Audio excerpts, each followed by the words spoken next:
Hello, welcome to the final video in our review of the second edition Frostgrave changes, specifically around the changes to the spell School of Magic for Witch. So let's dive in. There's 7 changes to speak of out of the 8 spells, so let's just dive in. Okay, the first one, Animal Companion. This is actually, I kind of like the changes they made. This one, they've clarified that it's an out of game before spell, so you don't cast this after a game, you cast it beforehand. It is a casting value now of 10, so it went up 2. I don't think that's a big deal. But one of the biggest difference is that they've clarified that it is, Animal Companion counts as a standard soldier, which is actually good because you can have a bear. So a bear is a pretty mean animal companion to have. I used to have a druid that had a pet bear, so to speak, and they're not gentle when it comes to the opponent. So having a bear as a standard and having 2 of them, actually that helps out a lot. It doesn't eat your specialist spots like the large construct does for enchanters. The last benefit of their change they made to this particular spell is actually, I think, really, really good. It's the will is now +3. So you take the will value of whatever the creature has, and you add 3 to it, and that's its will stat. So that is really nice. It's gonna make it harder for a animal companion to be controlled than it used to be. Again, you can use the animal control spell on it. Now, the next one is the Brew Potion, and this is nice. This is actually only a change they made because they rolled in the folio potions into the main rulebook. So now you have something called greater potions. These are the more powerful ones that you can craft if you buy the ingredients and then cast the Brew Potion spell. The thing is, if you try to cast the Brew Potion spell, you're going to make those. You're going to be casting it at -4. Okay, so it is going to be harder. You know, -6 for the apprentice, -4 for the wizard. It's going to be harder to create that greater potion, which makes sense. But it makes it risky because you got to spend a lot of gold on those ingredients, and then possibly fail your casting roll. Because think about it: if you bring your casting value to the best you can improve it to a 5, that means the best you can have when you're creating a greater potion is a casting value of 9 or better. That's a little bit. That's a 55% chance of success, 45% chance of failure. That's pretty big. Unless, of course, you're talking about the apprentice, where it's a 45% chance of success. Not too likely at that point. Okay. All right. So we're going to talk now. The next one is the control animal. Okay. Control animal now had not a lot of changes there. The only thing they've done is they've essentially made it a spell you can cancel. So during your activation, you can spend an action to cancel the spell. This way, you know, you've got control of an animal you don't need control over anymore, or let's say you've taken control of an uncontrolled creature, and you've got him in position toward the enemy's or your opponent's back line or near his wizard. Just cancel control, and now it becomes an uncontrolled creature back in the enemy's or your opponent's back line that can cause havoc there, and allow you to cast it on something else and potentially send it that way. So this is a good way to kind of help herd animals or randomly encounter animals toward your opponent. Now, it's interesting in this case, when you have there's a special ability that some animals have, like rats and wolves, called Pack Hunter. One of the models in a pack, in a group of multiple wolves or multiple rats, is the leader. So, and everything acts and activates around them. So if you cast the control animal on the pack leader, you can move the entire wolf pack or rat pack because you're activating the whole thing as one. It's like, wow, that can be kind of annoying to your opponent. Sending wolves their way, sending rats their way. There's a lot of potential in that. Okay, so let's go on to the next one, Curse. Big change to Curse. Casting value has been dropped from 10 to 8, so it makes it a lot easier. But mostly because the most you can only cast it once on a target. It used to be you can cast it multiple times, up to a maximum of 5 times, and each one was a -1.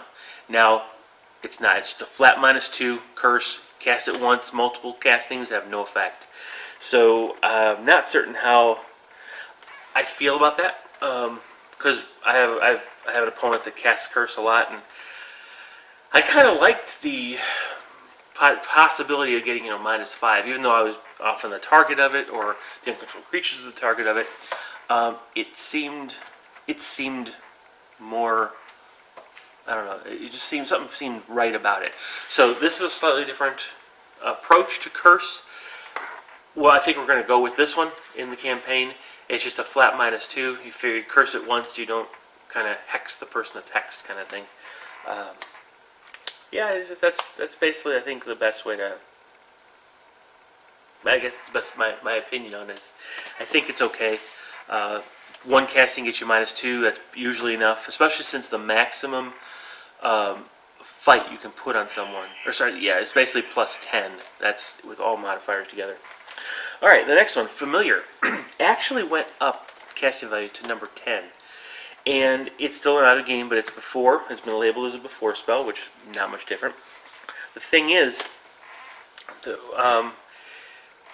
a Familiar can now no longer increase the caster's health above 20. So if you have a spellcaster where you've leveled them up and got them to 19 or 20 health, a Familiar is not going to get you any higher than 20. So no point in casting on a spellcaster that has 20 health. Okay. Otherwise, it works exactly the same as in the previous edition. Oh, and a clarification here as well. That 20 is not current health. That's base stat. So if your warlord or wizard has 20 health and has a couple injuries that have brought his health down temporarily to maybe 19 or 18, you still can't cast the Familiar, because the +2 health has to be compared to the original stat. And remember that a injury gives you a split stat, so it would be like a 20/19. Usually you think of it as like a fight stat, +3/+4. With the health, when you take an injury, it's the original stat, and after the slash is 1 less or 2 less than what you had been doing. So definitely a big change there. It probably won't impact many, because I haven't run into many wizards who had leveled up to the point where they maxed out their health right away. Plenty of 18s and 15s, but not a lot of 20s. All right, next one, from Fog. This one's a nice. I'm sure a lot of players are going to like this if they've faced Fog before. Fog is now has a maximum range of 24 inches. It used to be line of sight anywhere on the table. So, yeah, of course, some scenarios had a maximum line of sight for, like for example, the darkness, and so maybe max visibility was 16 inches. But in open world terrain, or boards where there's no environmental reason to narrow the line of sight at all, shorten it. It used to be Fog, you cast it other than the table, which was great. You cast it, basically 7 inches away from your opponent's spellcaster, so that they couldn't cast line of sight spells at you, like Bone Dart and Elemental Bolt, Elemental Ball, and all those dangerous spells. Now you can only do it out to 24 inches, and that allows them a better chance of skirting it at the initial part of the game. But again, some of those dangerous spells we used to worry about and used Wall of Fog for have a much shorter range, as we covered in earlier schools of magic. So Wall of Fog, probably it's going to be used to prevent archers from shooting and crossbowmen, and prevent random creatures from seeing you and being directed toward you. They'll see something else instead and go that way. So Fog is still very useful. It just can't be cast all the way across the board.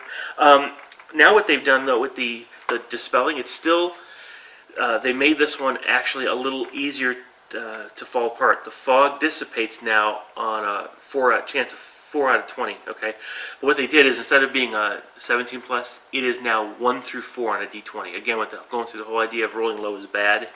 So on a roll of a 1 to 4, the fog dissipates at the end of the turn. Now the thing is, it used to only be a 2 in 20 chance. Now it's a 4 in 20 chance, just like wall used to be. So fog won't be sticking around as long. All right, now the last change is the poison dart, and this one is now essentially a +3 shooting attack. It still does no damage and just treats the target as poison, but it's now only a +3 shooting attack. So all in all, it's not a big deal. It does make it harder to hurt someone or to actually get through. But again, remember that a lot of, now with the maximum of increasing a stat to +10 is the max, the best you'll face is a +10 fight. Probably not, this probably isn't that big a deal, the drop from +5 to +3. So, but we'll have to see as we play there. So that's all the changes there are to the Witch School of Magic. All in all, I don't think there's any major upheaval there or problems. But of course, let me know your comments, your feelings below. If you see have a different perspective where something is really a bad change or even a great change, just discuss it below. Otherwise, just please share, like, subscribe if you have not already, and I'll see you guys in the next video. Bye-bye.